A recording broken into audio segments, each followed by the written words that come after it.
Hey Cascade, in today's video I am going to teach you how to draw a nose and a mouth. Now you could think of the nose as being basically three spheres.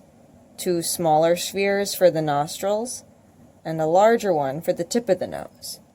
And you see how these three spheres start to make a triangle? If you make that triangle just a bit longer, this can become the bridge of the nose. Now, some artists like to start their drawings by sketching out these geometric shapes, and you might like to try that way, and then just darken up some of the lines for the tip of the nose, making two smaller semicircles for the grooves of the nostrils. And just like with the eyes, of course, everybody has different features.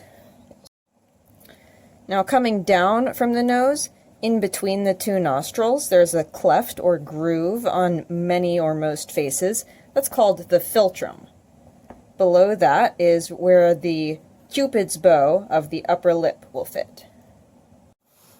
Now you don't always have to start out sketching the geometric shapes that make up the nose. You might start just by drawing those outlines. A nostril, tip of the nose, little curve, and the other nostril. Now, depending on what angle you're looking at the nose, you might be able to see a little more or a little less actually into those nostrils. And some of the shading, let's say the light source is on this side, shining this direction, so that means the shadow is going to be cast on the opposite side of the bridge of the nose. So instead of drawing hard lines for the outline, it can be really nice to shade the outlines when you're drawing facial features, trying to blend nice and even. So there's that philtrum. And if somebody smiles, the muscle that pulls the side of the mouth out actually comes from right outside the nostril. So now let's add in the lips. So here's the Cupid's bow. You could think of the upper lip as having three sections, much like the nose does. So you have one in the center that's almost like a sphere, but it's got oftentimes that little dip for the Cupid's bow. And then coming out from either side of that, the two other lobes of the upper lip. So that if you then just go over your outlines.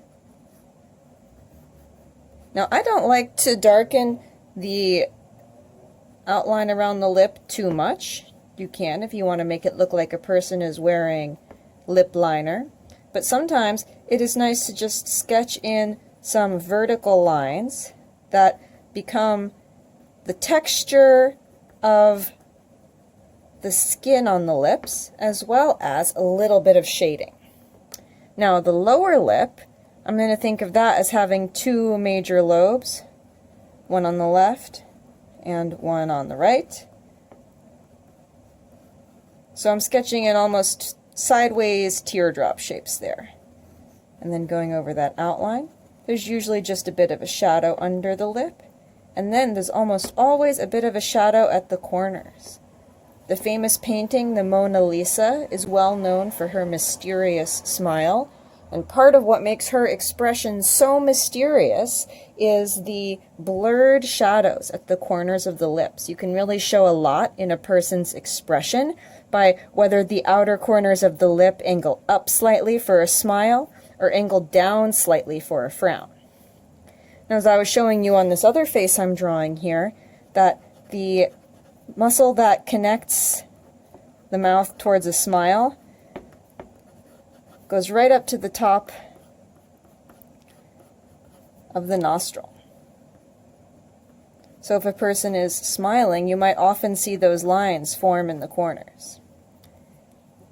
And if you want to draw somebody with an open mouth smile showing their teeth, that does get a little bit more complicated. Now, one easy trick that can help you make your teeth come out looking nice is instead of drawing the teeth themselves, try drawing in the space around the teeth.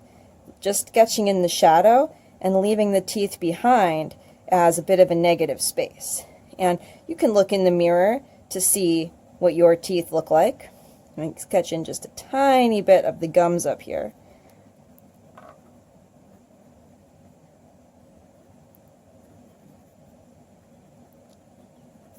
Usually, though not always, the top teeth are larger than the bottom.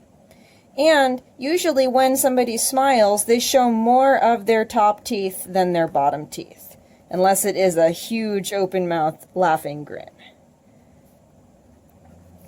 Alright, so I'm just going to sketch in the bottom lip here. And again, I'm going to think of that bottom lip as having two lobes. So I'm sketching one sort of teardrop shape going that way.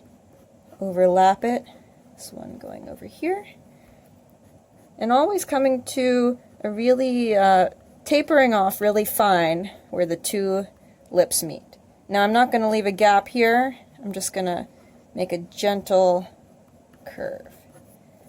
There we go. Now underneath the lip there's often that shadow, and the chin is going to be a bit below that.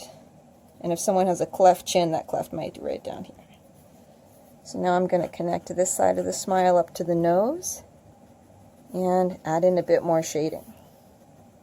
Shadow under the nostril. The left nostril would be, again, my light source is over here, shining in that direction. So I would have a little bit more of a cast shadow from this side.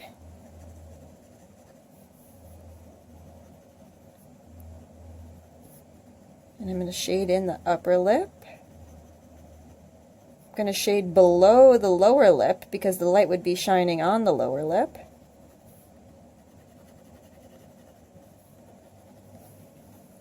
And the top of the nose up here actually connects right to the eyebrow. So you might be drawing on the same drawing where you did your eyes last week. If you are, you would position this so that this lines up right with the top of the brow, and the eyes would be right about here.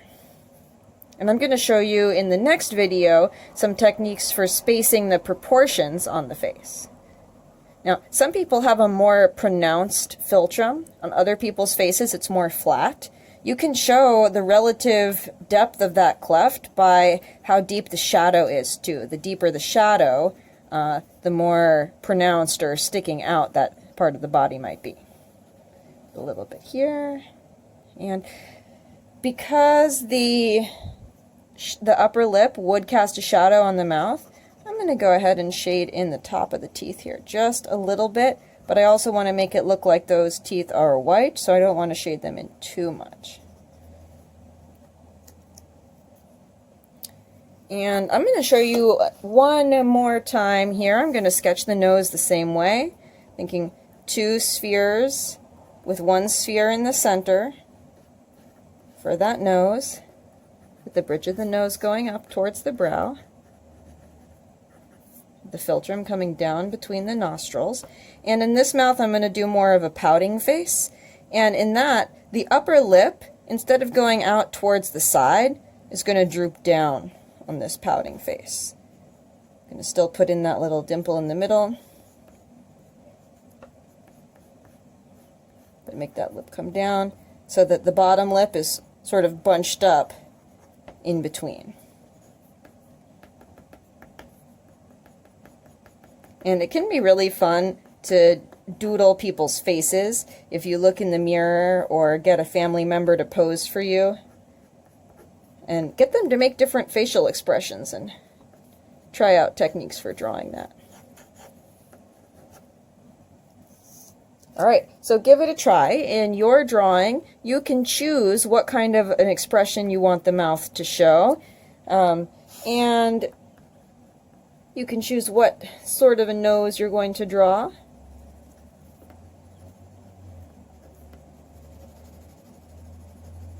You do not have to do the whole face yet if you want to just practice doing a nose and mouth for now, because the next lesson, next week, will be how to put all those facial features together with accurate proportions and how to draw the shape of the face outline.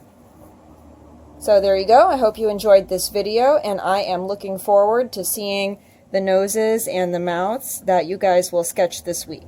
By the way, the eyes that you drew last week were amazing. I really am proud of you guys.